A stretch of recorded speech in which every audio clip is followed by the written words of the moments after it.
दोस्तों, ये वीडियो आपकी आंखें खोल देगी। आखिर इस दुनिया में अचानक से ये क्या हो रहा है। इतनी बड़ी कोरोना वायरस की त्रासदी से आखिर किसका फायदा होगा।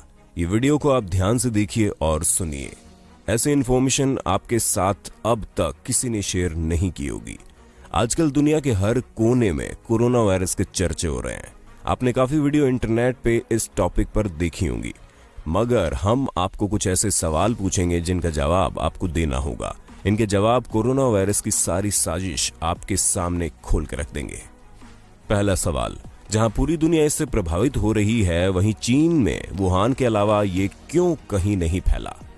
चीन की राजधानी आखिर इससे अछूती कैसे रह गई। इसे सामने वाले डॉक्टर और पत्रकार को खामोश क्यों किया गया। पत्रकार को तो गायब ही कर दिया गया। दुनिया के अन्य देशों ने जब सूचना साझा करने को कहा तो उसने सूचना साझा क्यों नहीं की, मना क्यों किया। अगला सवाल, किसी भी अंतरराष्ट्रीय उड़ान के लिए कोई गाइडलाइन जारी करने की जरूरत नहीं है, क्योंकि ये मानव से मानव में नहीं फैलता। ऐसा ट्वीट 11 जनवरी तक WHO करता रहा। क्यों? आज साबित हो गया कि कोरोना मानव से मानव में फैलता है, तो फिर WHO ने झूठ क्यों बोला। वुहान से एक साथ 50 लाख लोगों को बिना मेडिकल जांच किए दुनिया के अलग अलग हिस्सों में क्यों भेजा गया। इटली में 6 फरवरी तक मामूली केस था, फिर एक चीनी महिला ने ऐसा क्यों बोला कि हम चीनी हैं, वायरस नहीं, हमें गले लगाइए, जिसके बाद पूरी इटली में फैल गया। पूरी दुनिया आज चीन और WHO को संदेह की नजर से देख रही है। और ताज्जुब देखिए, एक ही दिन चीन और WHO दोनों भारत की तारीफ में उतर आए। क्या ये महज संयोग है? दोस्तों, हमने कुछ थोड़ा रिसर्च किया तो पता चला ये जो कोरोना वायरस है, ये चीन की एक सबसे बड़ी चाल हो सकती है। चीन ने सबसे पहले एक वायरस और उसकी दवा बनाई, फिर वायरस को पूरी दुनिया में फैलाया। अपनी दक्षता का प्रदर्शन करते हुए रातों रात अस्पतालों का निर्माण करवा लिया जो पहले से ही तैयार थे। ये सब उस रणनीति का हिस्सा थे। चीन हमेशा अपने निजी मामलों को छुपाता रहा है, परंतु इन चीजों के फुटेज उसने पूरी दुनिया को दिखाए। परिणाम स्वरूप दुनिया में वायरस के साथ साथ अराजकता फैलने लगी, खासकर यूरोप में। दर्जनों देशों की अर्थव्यवस्था प्रभावित हुई। अन्य देशों के कारखानों में उत्पादन लाइनें बंद हो गई। फलस्वरूप शेयर बाजार में जबरदस्त गिरावट। चीन ने अपने देश में महामारी को जल्दी से नियंत्रित कर लिया, क्योंकि टीका तो उनके पास ही था। रातों रात वुहान से कोरोना के नए मरीज मिलना बंद ही हो गए। ये कैसे संभव है, जबकि इटली जैसा विकसित देश इस स्थिति को संभाल नहीं पा रहा है। आखिरकार चीन पहले से ही तैयार था। परिणाम स्वरूप उन वस्तुओं की कीमत कम हो गई। चाइना जिन देशों से वो बड़े पैमाने पर तेल आदि खरीदता है, फिर सोने के रेट गिरते हैं और चाइना 100 टन सोना खरीदता है मार्केट से। फिर चीन तुरंत ही उत्पादन के लिए वापस जुट गया, जबकि दुनिया एक ठहराव पर है।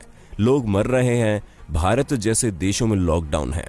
जहां एक और दुनिया में हाहाकार मचा हुआ है, वहीं चीन ने अपनी फैक्ट्रियों में काम शुरू करवा दिया है।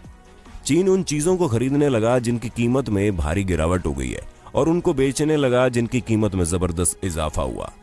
अब यदि विश्वास नहीं हो रहा है तो 1999 में चीनी उपनिवेशों कियाओ लियांग और वांग जियांगसुई के द्वारा लिखी गई पुस्तक अप्रतिबंधित युद्ध, अमेरिका को नष्ट करने के लिए चीन का मास्टर प्लान को पढ़ लें। ये सब तथ्य वहां मौजूद है। जरा इस बारे में सोचिए, कैसे रूस और उत्तर कोरिया कोविड-19 यानी कोरोना से पूरी तरह से मुक्त है, क्योंकि वो चीन के कट्टर सहयोगी है। इन दो देशों से एक भी मामले की सूचना नहीं मिली। दूसरी ओर दक्षिण Korea, United kingdom, Italy, Spain और एशिया गंभीर रूप से प्रभावित है, क्योंकि ये सब चीन के विरोधी हैं। कैसे हुआ वुहान अचानक घातक वायरस से मुक्त? चीन ये कहेगा कि उनके प्रारंभिक उपाय बहुत कठोर थे और वुहान को अन्य क्षेत्रों में फैलाने के लिए बंद यानी लॉकडाउन कर दिया गया, परंतु ये जवाब बड़ा ही मजाकिया है। ऐसा होता तो बाकी देशों में भी ये इतना नहीं फैलता और एक शहर तक सीमित रहता।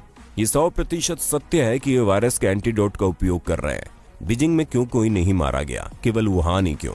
दिलचस्प विचार ये है। खैर, वुहान अब व्यापार के लिए खुल गया है। अमेरिकी और बाकी सभी देश आर्थिक रूप से तबाह हैं। जल्दी अमेरिकी अर्थव्यवस्था चीन की योजना के अनुसार ढह जाएगी। चीन जानता है कि वो अमेरिका को सैन्य रूप से नहीं हरा सकता, इसलिए उसने ये पैंतरा अपनाया है। तो यह है चीन का विश्व विजयी फॉर्मूला। वायरस का उपयोग करें दूसरे देशों की अर्थव्यवस्था और रक्षा क्षमताओं को पंगु बनाने के लिए। वुहान तो महामारी का सिर्फ एक प्रदर्शन था, अब यह वायरस महामारी को चरम पर ले जा चुका है। चीन के राष्ट्रपति शी जिनपिंग उन प्रभावित क्षेत्रों का दौरा करने के लिए बस एक साधारण RM1 फेस मास्क पहनकर पहुंचे थे। राष्ट्रपति के रूप में उन्हें सिर से पैर तक ढका होना चाहिए था, लेकिन ऐसा नहीं था। वायरस से किसी भी तरह के नुकसान का विरोध करने के लिए उन्हें पहले इंजेक्शन लगाया गया था। इसका मतलब यह है कि वायरस के निकलने से पहले इसका इलाज चल रहा था। अभी भी यदि प्रामाणिक तथ्य आपको बनावटी लगते हैं तो आगे स्वयं देखिएगा। चीन का अगला कदम गिरती हुई आर्थिक अर्थव्यवस्था के कगार का सामना करने वाले देशों से अब स्टॉक खरीद विश्व अर्थव्यवस्था को अपने नियंत्रण में करना होगा। बाद में चीन ये घोषणा करेगा कि उनके मेडिकल शोधकर्ताओं ने वायरस को नष्ट करने का इलाज ढूंढ लिया है। अब चीन के पास अपनी सेनाओं के शस्त्रागारों में अन्य देशों के स्टॉक है और ये देश जल्द ही मजबूरी में अपने मालिक के गुलाम होंगे। और हाँ, एक बात और, जिस चीनी डॉक्टर ने इस वायरस का खुलासा किया था वो भी चीनी अधिकारियों द्वारा हमेशा के लिए खामोश कर दिया गया। दोस्तों, आपका क्या विचार है इस बारे में कमेंट जरूर करना। हम आप लोगों के कमेंट जरूर पढ़ते हैं। चलिए मिलते हैं दोस्तों फिर किसी अगली नई वीडियो में। तब तक के लिए जय हिंद।